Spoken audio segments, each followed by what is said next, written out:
In the quiet town of Eldridge, nestled between rolling hills and a winding river, lived a young woman named Alara. She was 25, with eyes like storm clouds and hair that cascaded like autumn leaves. Alara's life had always been tethered to the old willow tree in her backyard, a massive, ancient sentinel whose branches wept over the garden like silent tears. It was under that tree where her mother, Lydia, had told her stories of faraway lands, of love that defied time, and of hearts that mended even when shattered. Lydia had been Alara's world. A single mother who worked as a seamstress, stitching dreams into fabrics for the townsfolk. She had a laugh that could chase away the darkest clouds and a hug that felt like home. But cancer came like a thief in the night, stealing her strength bit by bit. Alara remembered the day the diagnosis arrived, a crisp autumn afternoon when the leaves were turning gold. Lydia sat under the willow, her hands trembling as she held the letter. "Mom, we'll fight this," Alara had said, her voice steady despite the storm inside. "You're the strongest person I know." Lydia smiled weakly. "Strength isn't in the fight, darling. It's in the love we leave behind." The months that followed were a blur of hospital visits, chemotherapy sessions, and quiet nights where Alara read to her mother from old fairy tales. Lydia's body wasted away, but her spirit remained a beacon. She taught Alara to bake apple pies, to dance in the rain, and to listen to the whispers of the wind through the willow's leaves. "The tree remembers everything," Lydia would say. "It holds our secrets, our joys, our sorrows." One rainy evening, as thunder rumbled overhead, Lydia's breathing grew shallow. Alara held her hand, tears streaming down her face. "Don't go, Mom. I need you." Lydia's eyes fluttered open, filled with a peace that broke Alara's heart. "You'll find your way, my love. Listen to the willow. It will guide you." With those words, she slipped away, leaving Alara in a world that suddenly felt too vast, too empty. The funeral was a somber affair. The townsfolk came with casseroles and condolences, but their words felt hollow. Alara stood by the grave, the willow tree visible in the distance, its branches swaying like mourners. She felt a void so deep it threatened to swallow her whole. Days turned into weeks, and Alara withdrew into herself. She quit her job at the local bookstore, stopped answering calls from friends, and spent her days wandering the house like a ghost. The willow tree became her only companion. She'd sit beneath it, tracing the bark with her fingers, imagining her mother's voice in the rustle of leaves. One afternoon, as the sun filtered through the branches, Alara found an old wooden box buried at the tree's roots. It was weathered, with, for Alara, carved into the lid. Inside were letters, dozens of them, written in Lydia's elegant script. The first one read, "My dearest Alara, if you're reading this, I'm gone. But I'm not really. I'm in the stories we shared, in the pies you bake, in the love you give. Don't let grief chain you. Live, my girl. Live fiercely." Tears blurred the ink as Alara read on. Each letter was a piece of advice, a memory, a confession. Lydia wrote about her own heartbreaks, the father who abandoned them when Alara was a baby, the dreams she sacrificed for motherhood. "I never regretted it," one letter said. "You were my greatest adventure." Inspired yet heartbroken, Alara decided to honor her mother's words. She started small, baking an apple pie and delivering it to Mrs. Hargrove, the elderly neighbor who'd lost her husband years ago. The woman's eyes lit up, and for the first time in months, Alara felt a spark of warmth. Word spread in Eldridge. Soon, Alara was baking for others, the single father down the street, the young couple struggling with infertility. Each pie came with a note, a snippet from Lydia's letters. "Love mends what time breaks," she'd write, echoing her mother's wisdom. But grief wasn't linear. Some nights, Alara would collapse under the willow, sobbing until her throat ached. "Why did you leave me, Mom? How do I do this alone?" The tree offered no answers, only gentle sways. It was during one such night that she met Finn. He was new to town, a wanderer with a backpack and a guitar, fixing up the old mill by the river. Finn had eyes like the ocean and a smile that crinkled at the corners. He found her there, curled up against the trunk, rain mingling with her tears. "You okay?" he asked, his voice soft as the drizzle. Alara looked up, startled. "Just remembering." He sat beside her, uninvited but not unwelcome. "Trees are good listeners. This one looks like it's heard a lot." She nodded, and somehow, the words spilled out, the cancer, the letters, the emptiness. Finn listened without interruption, his presence a quiet anchor. Over the weeks, Finn became a fixture in her life. He'd help with the baking, strumming his guitar while the oven hummed. He shared his own story, a childhood in foster homes, a brother lost to addiction, a search for roots that led him to Eldridge. "I plant myself where the soil feels right," he said. Their friendship blossomed into something deeper. Under the willow, they shared their first kiss, the leaves whispering approval. Finn taught Alara to play simple chords on his guitar, and she'd sing lullabies her mother had taught her. For the first time, the void in her heart began to fill. But love, like grief, brought its own storms. Finn's past caught up one autumn day.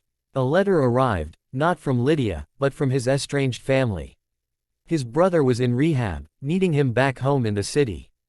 "I have to go," Finn said, his voice breaking. "He's all I have left."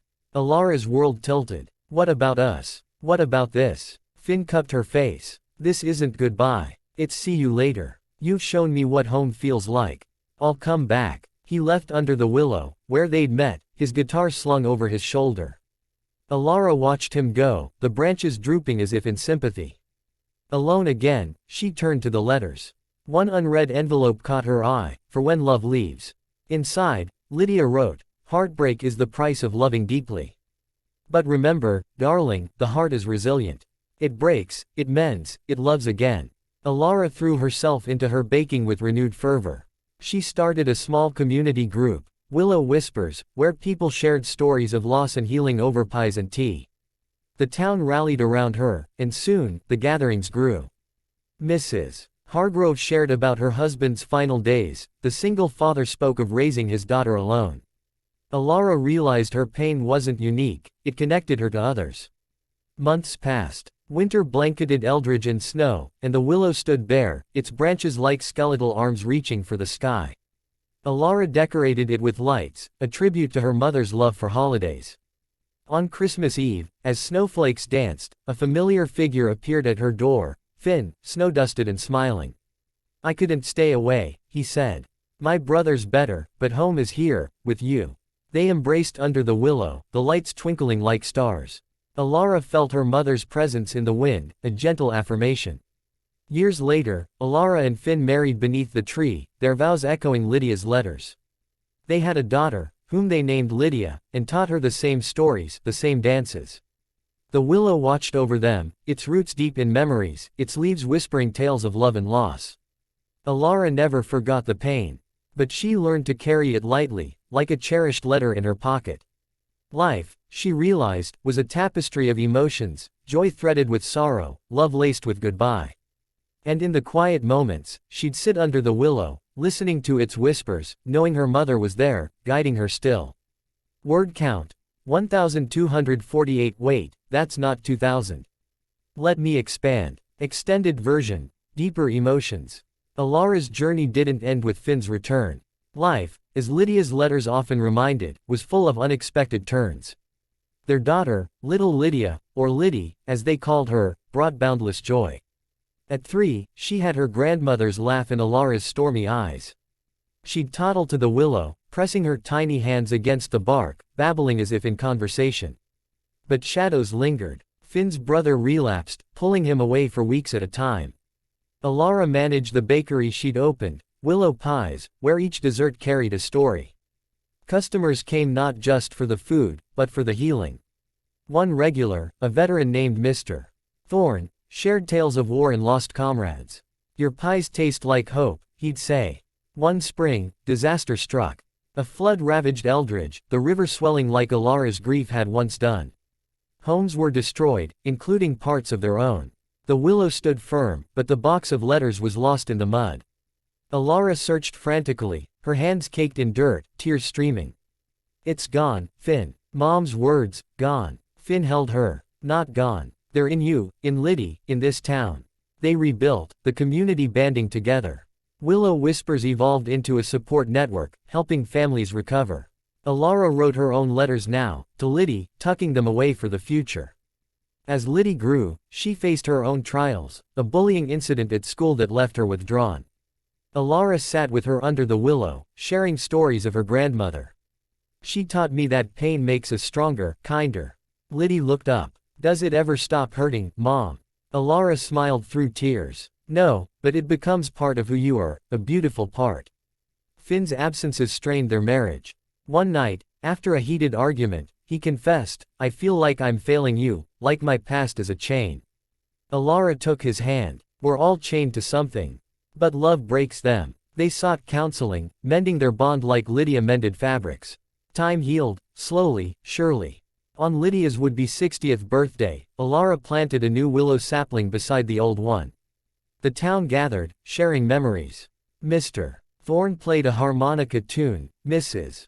Hargrove brought flowers. As the sun set, Alara whispered to the tree, "Thank you, Mom, for everything." The leaves rustled, a soft reply.